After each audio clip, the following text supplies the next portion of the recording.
Tá, consegue ler algum trecho? Consigo. Ah, então maravilhoso. Agora eu tenho uma notícia muito interessante para te dar, Ednei. Diga. Nós estamos no ar. Ah, Ai, eu consegui! assim, meio desavisados, né? Assim, tá no ar, tá no ar, tá no ar. Peraí, deixa eu me vestir, deixa eu botar uma roupa.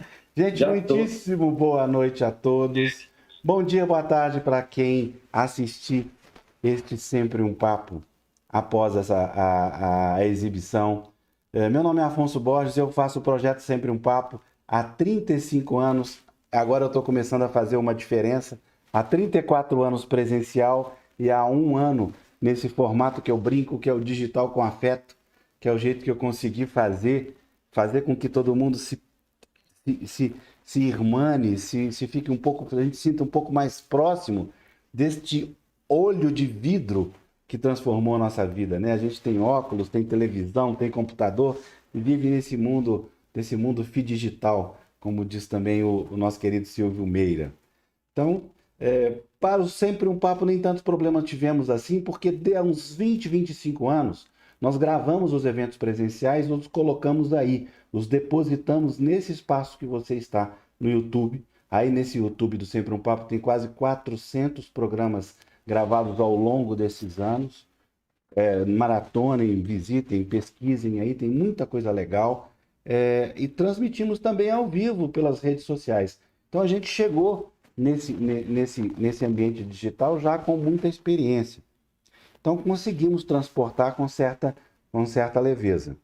E hoje a gente tem a alegria de trazer para esse ambiente de bate-papo digital com o lançamento de livro. Importantíssimo dizer que a gente está aqui motivado pelo lançamento do livro do Ednei, meu querido Ednei Silvestre. Muitíssimo boa noite, Ednei.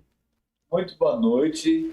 Eu ia dizer antes, se não tive tempo, que a gente estava num papo, antes, só para você saber, a gente estava no, já tinha iniciado o papo, o elenco que você reuniu esses dias, tem reunido em geral, né?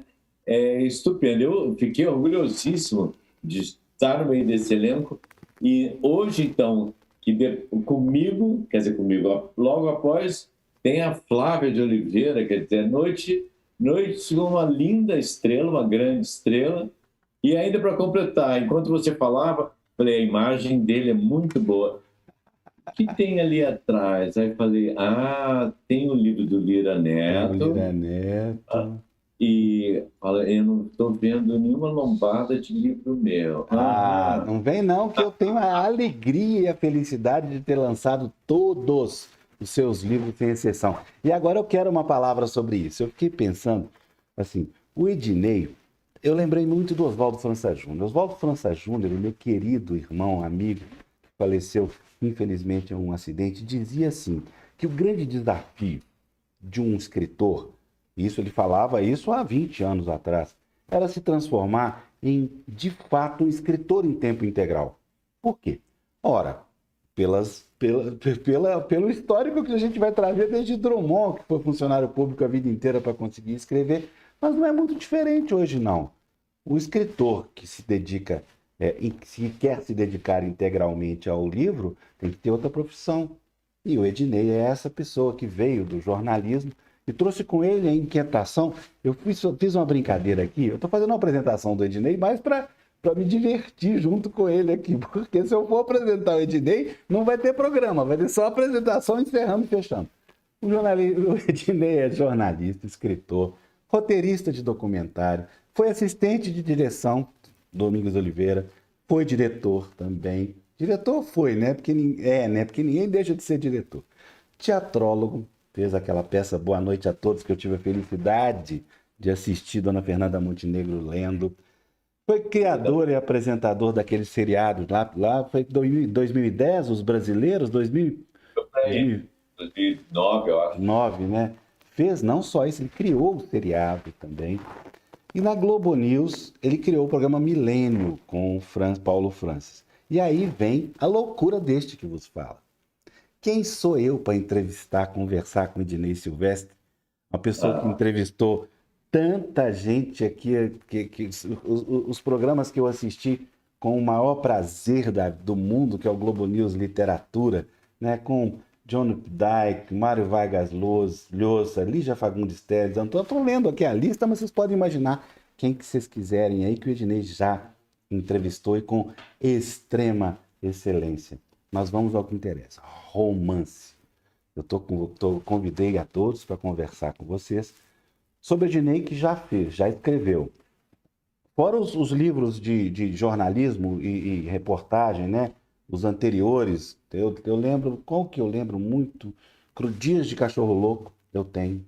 As grandes entrevistas do Milênio, eu não tenho.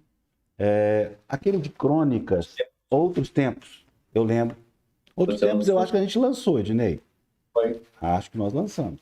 Mas enfim, romance é o nosso assunto e o Ednei lá já escreveu Se Eu Fechar os Olhos Agora, A Felicidade é Fácil, Vidas Provisórias, Welcome to Copacabana e Outras Histórias e O Último Dia da Inocência. Fechei, Ednei? São esses, né? Beleza. Fechado.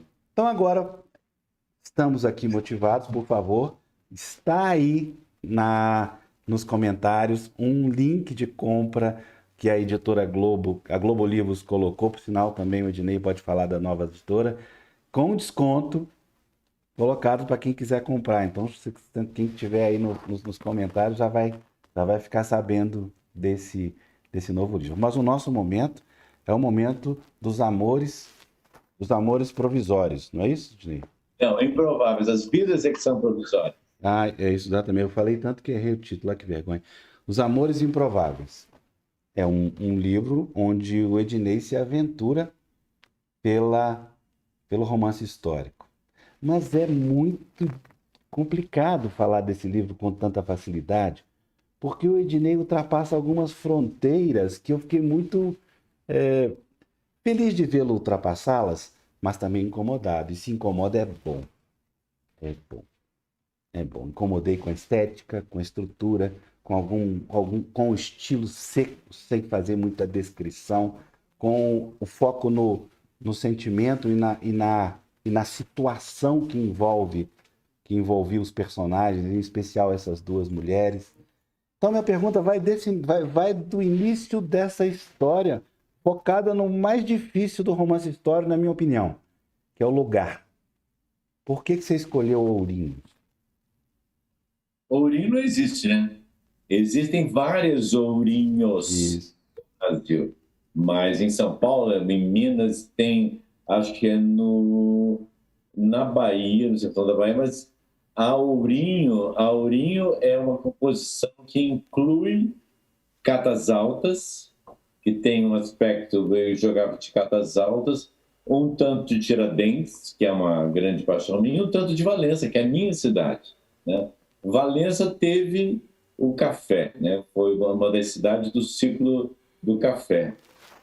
Valença tem duas características que eu também não menciono, porque eu tenho tanta informação que eu acho que certas informações não são necessárias nesse texto. Por exemplo, a região de Valença Vassouras, particularmente Valença, com as fazendas de café, foi a região para onde levaram percentualmente, proporcionalmente, a maior quantidade de pessoas escravizadas trazidas da África. Então, tem essa característica de Valença que já compõe parte do meu passado. Valença também tinha nos anos 90, proporcionalmente a maior população de origem italiana do Brasil. Quando tinha eu não morava no Brasil nessa época, uma época dos catálogos telefônicos. A produção da novela, que tinha imigrantes italianos, chamava-se... Não me lembro, mas tinha o nosso querido Tiago Lacerda como protagonista. A produção foi procurar nos catálogos telefônicos do Brasil aquelas cidades que tinham alguns sobrenomes italianos. E, claro, foram procurar no interior de São Paulo, no interior de Minas, porque Minas também recebeu uma quantidade enorme de imigrantes italianos. E aí, para surpresa da produção, a cidade que tinha proporcionalmente o maior número de pessoas com sobrenomes italianos era Valência. Ó, que engraçado. Não Ah, sabia disso. e aí, por que em Valença eu descobri através do Rodrigo Lacerda? Talvez seja um spoiler para algo que tem no livro que eu... Vou fazer um spoiler, porque o Pode, Rodrigo... spoiler leva pro livro, desde que você não deixe eu contar o final. É porque o Rodrigo é essa pessoa, além do escritor, do autor, do intelectual, ele é um grande conversador. Essa é uma coisa que fez o Afonso Borges. Ele tem um papo, e num desses papos, né, eu sabia mais ou menos que parte da origem do Rodrigo é de Valença, da avó dele, a avó dele. E aí começamos a conversar e ele começa a me revelar por que Valença tem esse extraordinário número de sobrenomes italianos e de descendentes de italianos. Eu não vou contar por quê, porque está no livro. Mas quem me revelou foi o Rodrigo Lacerda. Olha. E Agora há uma pessoa também, uma descendente de italianos, Sim. no caso, de descendentes de sardos, de imigrantes sardos, que teve uma época que... Eu vou contar quem é essa pessoa, mas primeiro vou contar a história. Eu viajei para essa pessoa algumas vezes, fomos apresentar alguns eventos de prêmio literário. E a gente conversando, ela me contou histórias da família, que mais tarde ela contou em livros. Essa pessoa, descendente de sardos, é a grande Dona Fernanda Montenegro. Então, eu agradeço aos dois. Ela me deu essa história dos sardos e ela conta, nos 2 livros dela, ela conta um pouco dessa história. Conta. O que eu fiz foi ficcionalizar, assim como eu usei boa parte do que aconteceu com meus avós, com a minha avó em particular, que era uma brava mulher, uma viúva, eu já contei. Eu conto no livro, uma mulher que não sabia ler nem escrever, e que, entretanto, essa mulher, que era a caçula, convence a família, no interior de Minas, a deixar a roça, como se dizia, né? Deixar o campo, onde eram lavradores, e irem para uma cidade próxima, no outro estado, onde havia emprego e trabalho nas fábricas de tecidos. Essa cidade era Valença.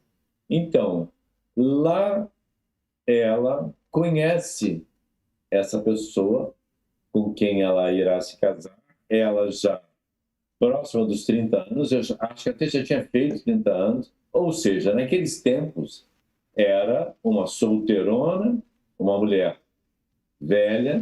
Na época chamava de encalhada. Encalhada, mas ela não queria se casar.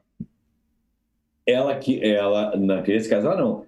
Ela achava um absurdo que a outra pessoa não a respeitasse como pessoa. Ela queria um bom companheiro. E ela encontrou no meu avô, que eu não conheci, claro, porque ele morreu aos 33. Ele era uns 5 anos mais novo que ela. Se apaixonaram. É uma das primeiras histórias de amor improvável na minha vida. Há vários. E, enfim, e aí essa composição de amores improváveis, que tem citações, tem as famílias italianas, tem as famílias de origem africana, tem essa composição que é Ourinho, o ciclo do ouro, Valença, o ciclo do café, a mão de obra escravizada, a mão de obra escravizada de outra forma, que foram esses imigrantes, quando chegaram aqui no início, foram exploradíssimos, e alguns tiveram que fugir, como os antepassados de Dona Fernanda e como os antepassados de Emiliana Vivacqua, como os pais. E quando eu comecei nesse romance histórico, eu achava que ia compor classicamente. E aí eu comecei a perceber que as molduras eram penduricalhos, eram desnecessários, desde que fosse dado o essencial, desde que a quem lê seja dado o essencial, quem lê compõe o livro junto, né? Não sou eu que falo isso, Humberto Eco dizia isso nos anos 50, né? O leitor compõe.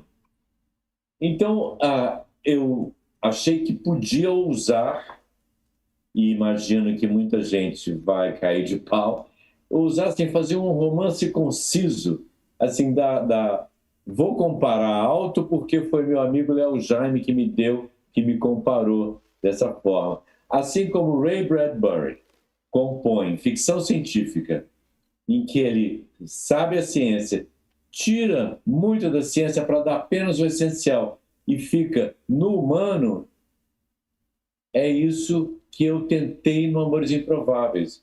O humano que é influenciado pelo que é à volta, pelo que existe à volta. Porém, o humano é o principal do que a descrição de como eram as fazendas de café, como era a decadência das fazendas de café. Eu faço uma breve descrição, porque é importante, da igreja de Santa Zita, que tem a nave inteiramente decorada, porque ainda havia ouro. E aí o restante da igreja, que tem os moldes de madeira abaçanada, né? Esses não receberam mais porque acabou-se o ciclo do ouro. Então, ourinho tem esse nome ironicamente, porque de ouro não há mais. O café à volta também está acabando. E está chegando a estrada de ferro, que era incentivada, né? As linhas de trem que ligavam a capital ao interior, passando por Juiz de Fora, por exemplo, estavam sendo construídas, mas nesse meio tempo derrubaram o imperador, que era um grande entusiasta das estradas de ferro. Isso tudo está como essência, mas enxugado. Muito mais fortes são as histórias ligadas à família de Emiliana e à vida do Felício Teodoro. Ednei, qual é... Falei sem parar, desculpem. Falei. Falou e vai falar mais, porque agora eu quero saber qual a importância da marmelada no livro. Ah, essa história desculpe, é assim, quando eu entrevistei o Saramago, quando eu entrevistei o Saramago, ele começou a me contar ele em Lisboa, criança, eles dormiam, a mãe, o pai e ele, e num quarto, tinha baratas, e ele, de repente, ele interrompeu e falou assim, mas eu não quero fazer dessa entrevista uma exibição de pobrismo. Eu nunca tinha ouvido essa palavra, pobrismo. Mas no caso da minha avó, no caso da história da marmelada, é importante que a pobrismo tenha a bravura dessas mulheres, as duas viúvas, né? Havendo duas viúvas com filhos, uma delas tinha 3 crianças, um menino de 5, um menino de 3, outro de 2, e eram muito pobres, essas duas mulheres, eram vizinhas. E uma compreendia e se solidarizava com a outra. Uma dava pensão para fora, como se dizia, lavava roupa, passava roupa. A outra fazia trabalhos domésticos, costurava também para fora e fazia trabalhos de faxina na casa das pessoas abastadas de Valença. E elas se uniram numa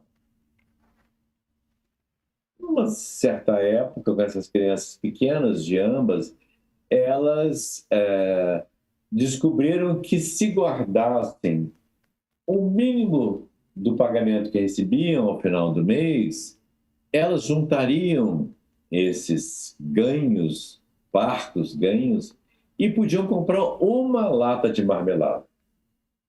Aí elas compravam a lata de marmelada, dividiam essa lata de marmelada. No caso da senhora que dava pensão, essa metade da lata era dividida entre os pensionistas e ela guardava 3 pedaços. Um pedaço era dado para o pequeno João, um outro pedaço para a pequena Lourdes e outro pedaço para a pequena Almerinho. Essa mulher da marmelada, dos 3 filhos, era minha avó. E assim, uma pessoa de uma coragem, de uma dignidade, uma pessoa sempre, nesse Brasil tão difícil, que para aqueles que não fazem parte da nata, né, da elite, ela tinha essa força que é justamente de quem vem dessa nossa mestiçagem, dessa resiliência que é de todos esses brasileiros, mas que eu acho que as mulheres brasileiras que têm que atravessar tantas situações difíceis que elas sobrevivem muito por conta de seus filhos, né? E fazem todo o sacrifício até deixar de comer para que seus filhos tenham. E aí eu me lembrei muito dela depois que eu escrevi, não antes. Não antes. Depois que eu escrevi, eu comecei a pensar o quanto da minha avó e da vizinha dela, que era essa imigrante italiana, quanto dessas mulheres bravas, corajosas, ousadas, quanto dessas mulheres tinham brotado na Dona Concheta. Eu chamo, é engraçado, no livro eu chamo ela apenas de Concheta Vivaco, né? A primeira imigrante. Mas eu me refiro a ela, a Dona Concheta, que é a Dona Concheta. A Dona Concheta, a mãe de Emiliana, as irmãs, elas brotaram dessas 2 viúvas da marmelada, dessas brasileiras bravas, né?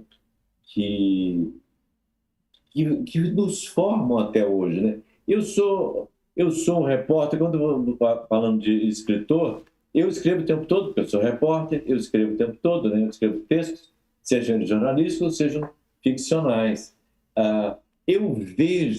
Eu tenho uma vantagem também, uma grande vantagem, eu conheço muito bem o Brasil.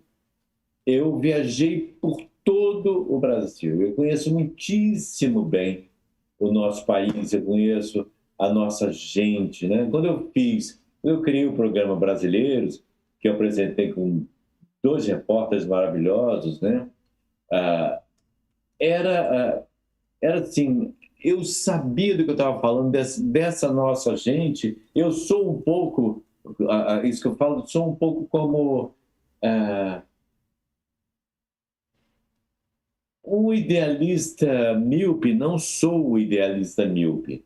Eu conheço, eu sei o quanto as pessoas resistem, né? O quanto continuam, apesar de tudo.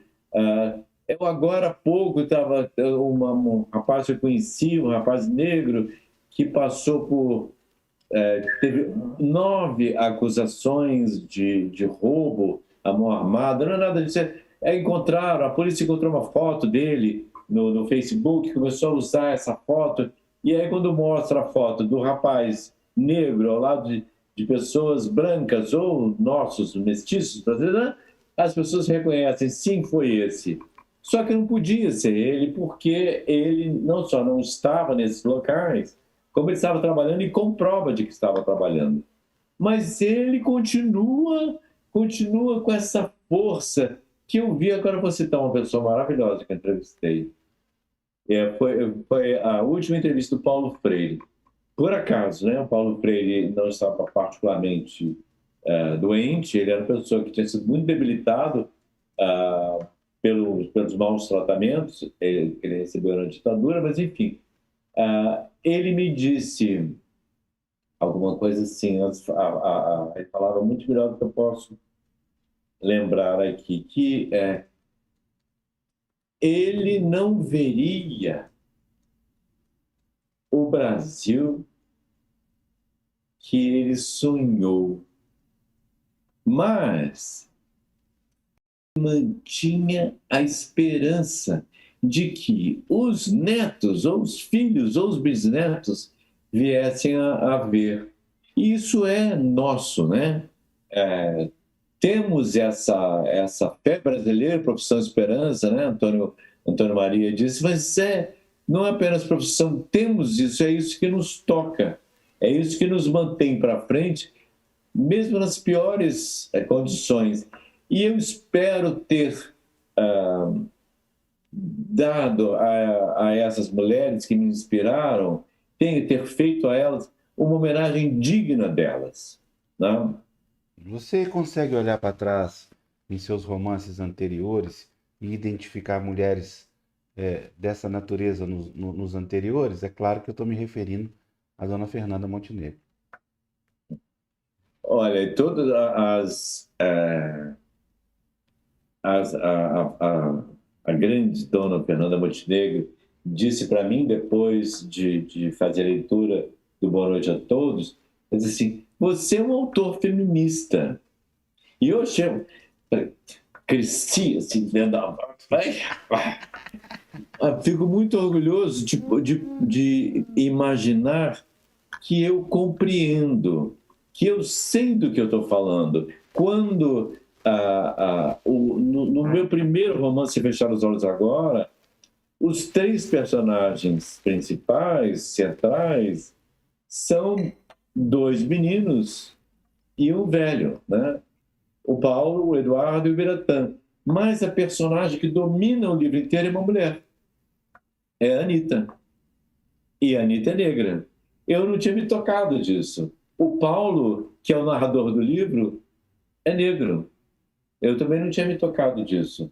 Até recentemente, quando alguém comentou sobre justamente o Felício Teodoro, né? o personagem masculino principal do livro.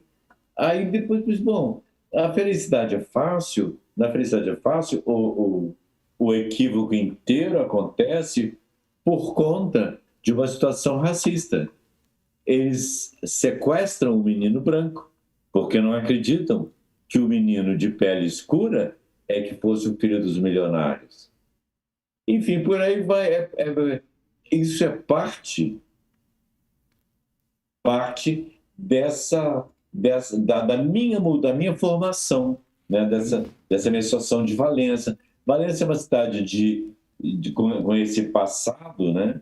de fazendas de café, de escravagismo. Há uma situação em Valença que eu não sabia, tá? Eu descobri há pouco tempo. Chocado. Perto de Valença existe uma fazenda de nome Santa Clara. Fazenda gigantesca. Quando você olha para a fazenda de frente, assim, é impressionante como ela tem o corpo central, né? A casa grande, e ela se esparrama pela esquerda com dezenas e dezenas de janelas e se esparrama para a direita com o que parecem dezenas e dezenas de janelas. Só que a parte da direita não são janelas reais, são janelas pintadas. E por trás daquelas janelas havia a senzala, mas não era uma senzala comum. Aquela fazenda era um criadouro. Aquela fazenda era para reprodução de pessoas. O Laurentino Gomes vai falar disso num dos próximos livros dele. É no terceiro, que só falta um, né? Essa documentação... Oi? Só falta um, é o terceiro que ele vai falar sobre. Essa documentação da fazenda foi queimada naquela mesma época que conta que o Rui Barbosa mandou queimar documentos porque era uma vergonha. Não, ele escondeu muita coisa, né? Muitas dessas coisas foram escondidas, mas essa pesquisa do Laurentino tem muitas revelações, né? E essa revelação de você usar seres humanos para a reprodução e depois você ser dono do resultado, né? Dessa fertilização, essa é a parte, vamos dizer, quando a gente fala, estamos falando com uma natural indignação. Mas do que eu pretendi no Amores Improváveis é assim, tudo isso era tão comum, eu não cito isso no livro, não. O que eu cito é venda de pessoas. E aí eu fiz questão de escrever de tal forma que parecesse banal como era. Não? O padre Lohan, ao assumir a paróquia de Santa Zita, vendeu às irmãs Jacinta e Isaltina, e com esse dinheiro ele comprou novos paramentos para o altar.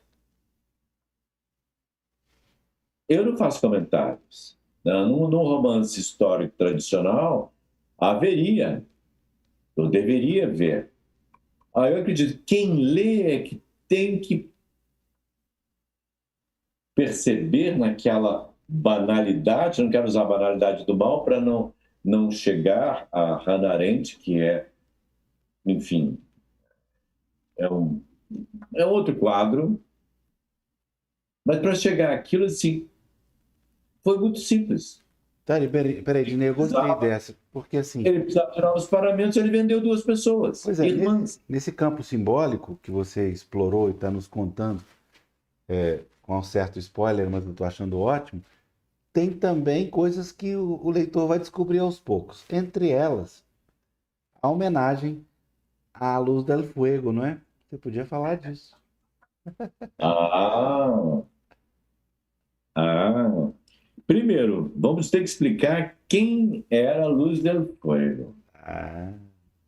Houve, nos anos 40, 50, especialmente, uma moça de boa família, de família abastada, que tornou-se famosa, célebre, porque ela se apresentava nua. Afonso, você que é mineiro pode contar essa história melhor que eu. Ela é minha parente, pô. Olha que maluquice. Meu avô me disse que é sua parente? As Viváqua, as irmãs Viváqua. Meu avô disse que adorava ir lá. Eu liguei essa coisa muitos anos depois. Adorava ir na casa delas porque tinha sempre um monte de baby doll. Você imagina? Uau, baby doll! Não liguei da história. Depois é que fui fazendo as conexões. Mas a Luz del Fuego foi como se chama? Digamos assim, a profissão disso. Não, sem profissão. Uma mulher que se apresentava com cobras em um momento muito recatado da vida brasileira. E ela provocou uma verdadeira revolução em Belo Horizonte. Era uma mulher, inclusive, de uma firmeza e opinião fortíssimas. Ela não era leve, ela fazia isso tudo com muita determinação. Luz del Fuego, inclusive, existe uma biografia escrita por 3 escritoras mineiras. Precisa ser resgatada essa biografia para resgatar a história da importância da Luz del Fuego, que era uma das irmãs Viváqua. Ela era agora. Você sabe que quando surgiu o sobrenome da Emiliana Viváqua, que foi a primeira a brotar, né? Viváqua. Eu não me toquei. Aí quando continuou Viváqua, a família da mãe é Oliastra, que é um sobrenome bastante tradicional da Sardenha. Mas aí Viváqua, eu falei, não é possível. Não é possível. O seu inconsciente montou isso para você, que ótimo. Você sabe que eu pensei, falei, Viváqua, será que esse é um sobrenome daquela, tinha uma cantora famosíssima também nos anos 50, que adotou o nome de Marlene, em homenagem a Marlene Dietrich. Aí, aí eu falei, não, era Luz del Fuego. E aí, para a gente não dar maior spoiler, até porque não está no Amores Improváveis, Claro. para quem tem curiosidade, né, para quem gosta de descobrir essas histórias de mulheres fabulosas, vale a pena pesquisar Luz del Fuego. Sim, ela até dei uma pesquisada aqui agora para lembrar, inclusive ela nem era mineira. Ela era de Cachoeira do Itapemirim. Ela não era mineira? Mas ela viveu, sempre veio para cá, né? Ela foi uma dançarina, naturista, atriz, escritora e feminista brasileira. Destacou-se como pioneira na implementação do naturismo. Tá aqui uma foto linda dela com uma cobra. É a história da cobra, é essa. Não foi o Davi Neves que fez um filme inspirado na vida dela? Foi. Estrela. Foi. Lucélia Santos. Ela, inclusive, era bacharelando em Ciências e Letras e optou seguir a carreira artística em 1943. Amestrou serpentes, estreou nos teatros de revista. Era isso que eu queria dizer. Era a vedete dos teatros de revista. Pronto, lembrei do assunto. Agora, E, você obviamente, imagina. enfrentou absolutamente toda a repressão daquela época a uma mulher que não só tinha uma opinião muito forte como tinha, como era uma mulher absolutamente libertária. 70 anos atrás, essa mulher formada em letras, enfim, uma intelectual, uma escritora, apresentando-se pelada, nua ou seminua, enrolada numa serpente. Imagina o escândalo. Imagina. E a bravura dessa mãe, imagina. Literária, fazia reuniões literárias no famoso Salão Viváqua, em Belo Horizonte. Literária, completamente. Ou seja, fora do eixo total. Mas voltamos para o livro. A homenagem veio inconsciente? É uma homenagem que começou inconsciente. Depois, quando eu descobri que a Viváqua era... Falei, ótimo, então vamos continuar, porque ela merece. É bom que... eu, quando leio, você deve ler assim também, eu leio e vou pesquisando junto. Leio e pesquiso, leio e pesquiso. Aí, eu pesquiso, se eu fosse um leitor de Amores Improváveis, eu iria pesquisar de onde veio esse sobrenome, quem era Viváqua. Aí, o primeiro nome dela talvez fosse Elvira, mas não tenho certeza. Dora. Pois é, lindo nome, né? Lindo. Dora Viváqua. Dora Viváqua. Já imaginou? Imagina. E ela é tão irreal, porque assim, em 1946, nua ou seminua, apresentando-se nos palcos, enrolada numa serpente, uma mulher de sociedade mineira, nua. E eu não estou lembrando certamente, mas eu acho que ela teve o fim das mulheres libertárias. Eu acho que ela foi assassinada. Foi. Estou enganado? Foi assassinada, sim. Me veio um relâmpago aqui agora. Que ela, ela morava numa ilha, na Baía de Guanabara, e ela foi assassinada, morreu assassinada. É o fim das mulheres libertárias daquela época, né? Infelizmente. Mas não podemos dizer o fim das nossas, né? Nem pode. Não, sem spoiler. Não. Sem spoiler que a gente não pode chegar. Aqui, gente, olha, dá uma paradinha. Eu vou agradecer imensamente. Eu já devia ter feito, mas a conversa tá tão boa que eu esqueci. Agradecer aos amigos e às pessoas que estão aqui no YouTube com a gente. A Mara Arruda, Maria do Carmo, Gabriel Santabala, obrigado, boa noite. Dag Bandeira, Chico Mendonça, boa noite, meu Chico querido. Gilmar Batista da Silva, Luiz Fernando Imediato. Tem que renovar esse fundo de livros daí a cada live. Não aguento mais Violina Neto. Vou renovar, já entendi. Nádia Gottlieb, queridos, meus amores improváveis chegaram ontem. Leitura a partir de amanhã. Oba. Imediato diz que é um romance icônico, cada capítulo tem uma imagem e o livro é todo colorido. José Medeiros, aí da China. É engraçadíssimo quando o Zé Medeiros nos assiste, né? Medeiros lá da China está nos vendo, Lá de Rio, uma arqueologia Imediato, um abraço, da formação, uma arqueologia da formação parte do nosso povo. Genial. Joelma Belo, Neide Simeone, Maria Arruda, Valéria Moreira, Ednei, uma riqueza de informação, que sensacional. Adoro ouvir as suas histórias. Novamente. Enfim, muito obrigado pela presença. Quem está aí, marque o curta a página, passe para frente, ver se a gente consegue avançar. Ednei, vamos continuar. Eu queria, você com tanta experiência, me interessa um pouco saber se você tem noção dessa sua trajetória ao chegar hoje e dizer assim, sou um escritor profissional.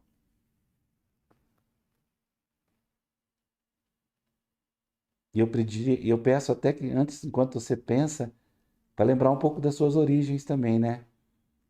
A história da marmelada é uma parte, pois né? você sabe, quando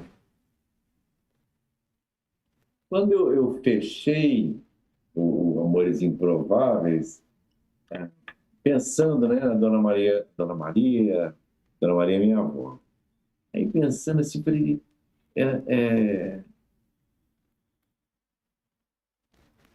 não é irreal, não, mas é assim, que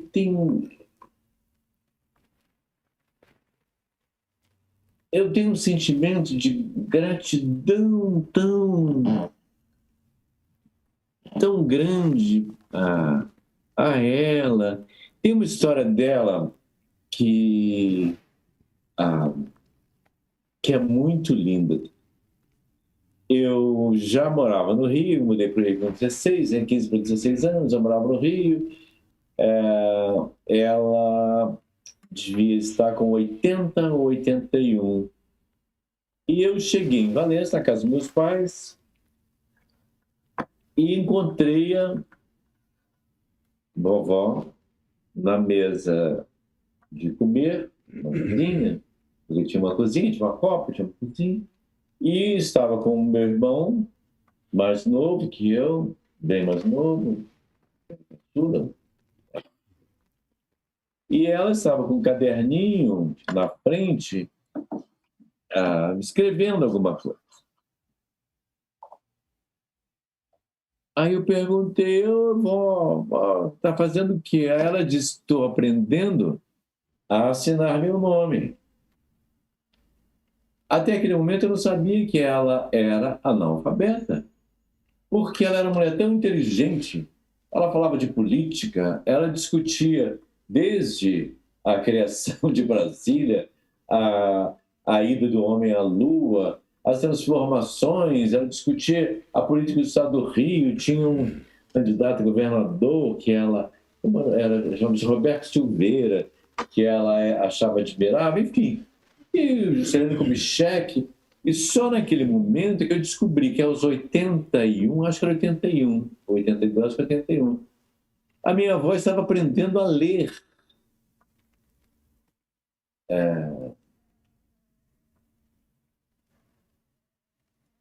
Você está falando que começou como escritor profissional, mas é assim,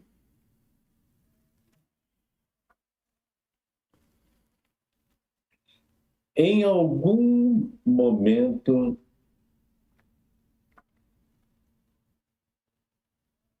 eu acho que foi enquanto eu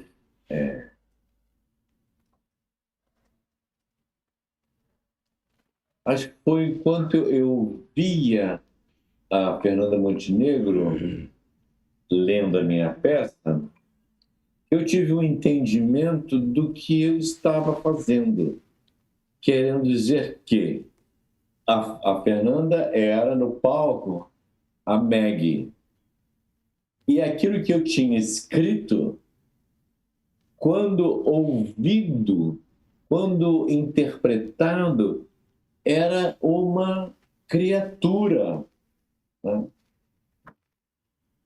eu não pensei exatamente, então eu sou um escritor, mas eu vi que aquilo que eu criava tinha uma vida própria. Aí começaram a acontecer assim, de eu perceber como a outra mulher, a Bárbara, que é a, a personagem central de Vidas Profissórias, tem dois, né? Tem o Paulo, que volta adulto, esse vai para a Suécia, e tem a Bárbara.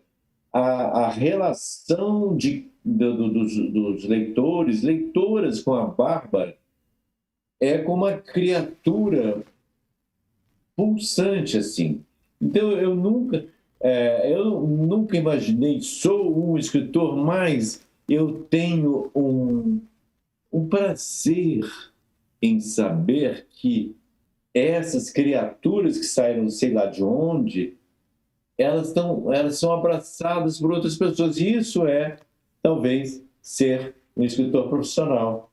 O meu receio e insegurança, quando eu estava ainda completando, se eu fechar os olhos agora, foi que me ocorreu que já tinha entrevistado o Saramago uma vez lá na ilha dele e fiquei completamente desbundado, como se dizia antigamente, porque eu fui acolhido por esse extraordinário ser humano e extraordinário escritor de nossa língua.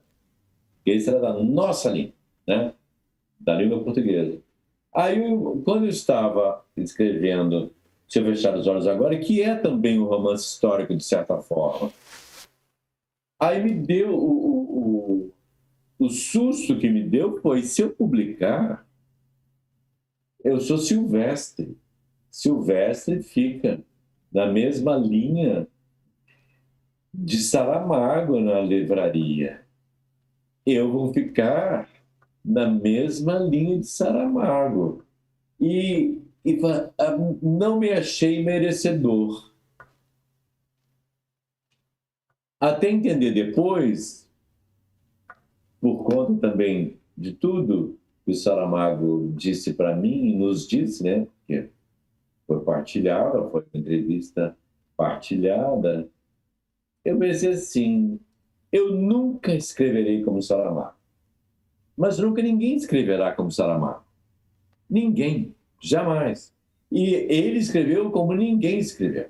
Tá? Ele comentou que como ele chamava? Os experts em Fernando Pessoa malharam ele quando ele escreveu sobre Fernando Pessoa, porque ele não era um expert em Pessoa. Sei lá, os pessoeiros, pessoístas, não sei que nome se dá, que se acham donos de Pessoa. E caíram de pau em Saramago. Ele comentou sobre isso. E eu pensei: eu nunca vou ser Saramago, porque nunca ninguém vai ser Saramago. O Saramago jamais vai ser essa de Queiroz. Nenhum de nós jamais vai ser Machado de Assis, né? Nenhum de nós vai ser um novo Graciliano Ramos. Não existe isso. Eu vou escrever a partir do que eu tenho aqui. Não é melhor? Ó, Não é pior?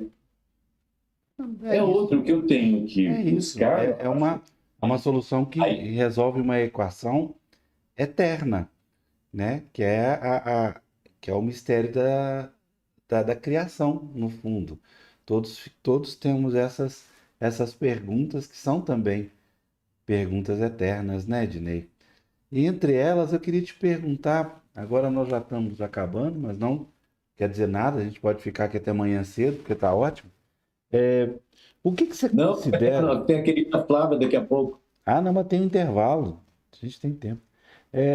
O que você considera dos amores improváveis? Eu até faço essa pergunta também transportando para os anteriores, mas, falando nisso, nós desenvolvemos um QR Code aí que está na tela. Você colocar o seu celular aí no QR Code, você pode comprar imediatamente o livro. Tá aí, maravilhoso. Nina que fez, obrigado, Nina. Bem, voltando à pergunta, é o que você... Hein? Obrigado, digo eu. Voltando à pergunta, é o seguinte: o que você considera desse romance que pode ser transportado para cá, para o tempo de hoje, como polêmica, como atual, como contemporâneo ao nosso tempo? A nossa situação não mudou tanto. O que mudou foi um pouco da moldura, justamente. Quer dizer, tivemos uma Lei Áurea, que foi resultado de pressão. Né? A pressão dos abolicionistas, muitos deles negros, né? Essa pressão levou à Lei Áurea. Mas a injustiça que foi simplesmente jogar essas pessoas, como eu conto, né, ele bota para fora da fazenda, né, liberta, mas não dá condições a essas pessoas. Nós, brasileiros, precisamos dar a outros brasileiros condições mais justas, e não havia e continua não havendo. Falando de atualidade, francamente, uma mulher que haja como agiram a Emiliana, como agiu a irmã dela, Fortunata, teriam hoje, século XXI, teriam destinos diferentes? Não, não. Só pode ter usando, né? Cada pessoa, cada só o enfrentamento, só a ousadia é que pode levar a essas mudanças. Não estamos em situação igual à do século XIX, absolutamente. Mas a opressão é inegável. A negação da, da identidade do outro, o respeito às diferenças de orientação sexual, às diferenças de cor, às diferenças de situação social, a maneira como uma pessoa vestida de aspecto X é tratada numa loja é diferente do aspecto Y. Se você tem um ar menos próspero, você é tratado numa boutique por pessoas que talvez sejam na mesma condição social que você é tratado de uma forma arrogante. Né? Sabemos disso. Então, tudo muda e tudo continua precisando de transformação. Porque o que mudou muito do século XIX para hoje foi a moldura. Por dentro, ainda somos plural, ainda somos pessoas intransigentes, somos pessoas sem a humanidade necessária para construir uma sociedade melhor. No Brasil e no mundo, mas a gente está falando do Brasil, é aqui que vivemos, é aqui que atravessamos esse período tão difícil, né? Chegando a, Deus do céu, chegando a quase 500 mil de mortos, e tomara que a gente consiga parar por aí. É. Essa é a nossa realidade. Bem, mas falando nisso, eu queria agradecer imensamente, como sempre faço, pelo trabalho do nosso querido Sérgio Ramos, intérprete de Libras. Muito obrigado, Sérgio. E como sempre eu peço, Sérgio, como é que escreve Ednei Silvestre, por favor? Escreve não, como fala. Ou como escreve? Vamos lá, vamos lá.